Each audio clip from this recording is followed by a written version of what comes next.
Ashwin sweets and snacks ப்ராடக்ட்ஸை நீங்களும் உங்க ஏரியாவில் உள்ள சூப்பர் மார்க்கெட்டுக்கு டிஸ்ட்ரிபியூட் செய்ய கால் பண்ணுங்க 9443966765. அனைத்து கல்வி நிறுவனங்கள், பல்கலைக்கழகங்கள், அரசு அலுவலகங்கள், பொதுத்துறை நிறுவனங்கள் உள்ளிட்ட பொது அமைப்புகளின் நிகழ்ச்சிகளிலும் நிகழ்வு தொடங்குவதற்கு முன் தமிழ்த்தாய் வாழ்த்து கட்டாயம் முதலில் பாடப்பட வேண்டும். கடந்த மே 10ஆம் தேதி விஜய் தமிழ்நாட்டின் முதலமைச்சராக பொறுப்பேற்றதிலிருந்து நடைபெற்ற அரசு நிகழ்ச்சிகளில் தமிழ்த்தாய் வாழ்த்து மூன்றாவதாகவே பாடப்பட்டு வந்தது. அதேபோல் ஆளுநர் பங்கேற்ற நிகழ்ச்சிகளில் கூட வந்தே மாதரம் முதலாவதாக பாடப்பட்டு தமிழ்த்தாய் வாழ்த்து பின்னுக்கு தள்ளப்பட்டது சர்ச்சையையும் விமர்சனத்தையும் கூட்டியது. இந்நிலையில் தமிழ்நாட்டில் கல்வி நிறுவனங்கள், பல்கலைக்கழகங்கள், அரசு அலுவலகங்கள், பொது நிறுவனங்களில் நடைபெறும் பொது நிகழ்ச்சிகளில் முதலாவதாக தமிழ்த்தாய் வாழ்த்து பாடுவது கட்டாயம் என சட்டப்பேரவையில் தனி தீர்மானம் கொண்டு வந்தார் முதலமைச்சர் விஜய். தமிழ்நாட்டின் பண்பாட்டு அடையாளத்தை நிலைநிறுத்தும் வகையில் தமிழ்நாட்டில் அமைந்திருக்கும் அனைத்து கல்வி நிறுவனங்கள், பல்கலைக்கழகங்கள், அரசு அலுவலகங்கள், பொதுத்துறை நிறுவனங்கள் உள்ளிட்ட பொது அமைப்புகளின் நிகழ்ச்சிகளிலும் நிகழ்வு தொடங்குவதற்கு முன் தமிழ்த்தாய் வாழ்த்து கட்டாயம் முதலில் பாடப்பட வேண்டும் என தமிழ்நாடு சட்டமன்ற பேரவை ஏகமனதாக தீர்மானிக்கிறது என்ற தீர்மானத்தை நான் முன்மொழிகிறேன். இந்த தீர்மானத்திற்கு திமுக, அதிமுக, விசிக, பாமக, காங்கிரஸ் உள்ளிட்ட அனைத்து கட்சிகளுமே ஆதரவு தெரிவித்த நிலையில் தமிழ் நம் உயிர், தமிழ் நம் உணர்வு என நன்றி தெரிவித்து முதலமைச்சரும் நெகிழ்ச்சியுடன் சமூக வலைதள பக்கத்தில் பதிவு வெளியிட்டிருந்தார்.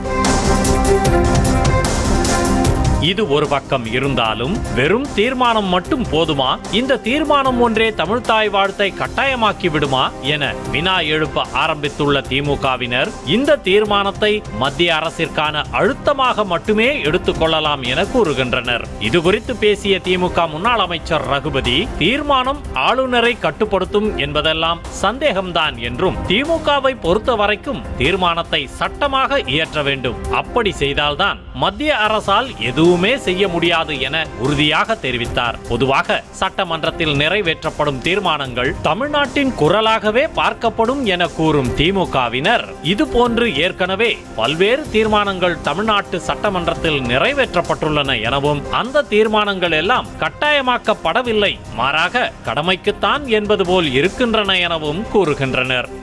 தமிழ்நாட்டிலே தமிழ்த்தாய் வாழ்த்து முதலிலே பாடப்பட வேண்டும் என்கின்ற சட்டப்பூர்வ அங்கீகாரத்தை அரசு பெற்றுத் தந்தால்தான் அது நிலைத்து நிற்க முடியும். சட்டம் கொண்டு வர வேண்டும் என்பது எங்களுடைய விருப்பம்.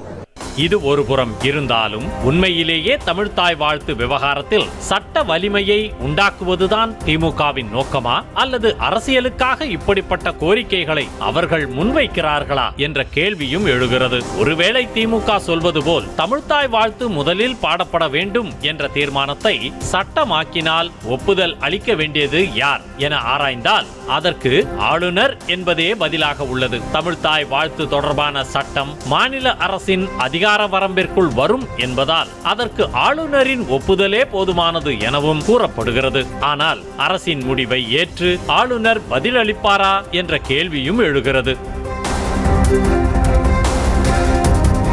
நாட்டின் நலனுக்கு பாதிப்பை ஏற்படுத்துவதாக கருதினால் குடியரசுத் தலைவருக்கு ஆளுநர் இதை அனுப்பி வைக்கலாம். அப்படி குடியரசுத் தலைவருக்கு அனுப்பப்பட்டால் அதில் மத்திய அரசின் தலையீடு இருக்க வாய்ப்புண்டு. அதே நேரம் ஆளுநர் ஒப்புதல் அளிக்கவில்லை எனில் அதனை திருப்பி அனுப்பலாம். அதையும் தாண்டி தமிழக அரசு மீண்டும் சட்டமாக இயற்றி அனுப்பினால் அதற்கு ஆளுநர் ஒப்புதல் அளித்துத்தான் ஆக வேண்டும். எந்த ஒரு மசோதாவையும் இரண்டாவது முறை நிறைவேற்றினால் அதனை அவர்கள் ஏற்க வேண்டும். ஆளுநர் கையொப்பமிட வேண்டும் என்பது மரபாகவே இருந்து வருகிறது. இப்படி பல கேள்விகள் மற்றும் சந்தேகங்கள் எழும் நிலையில் தமிழ்த்தாய் வாழ்த்து விவகாரத்தில் அடுத்த கட்டமாக தமிழக அரசின் மூவ் என்ன?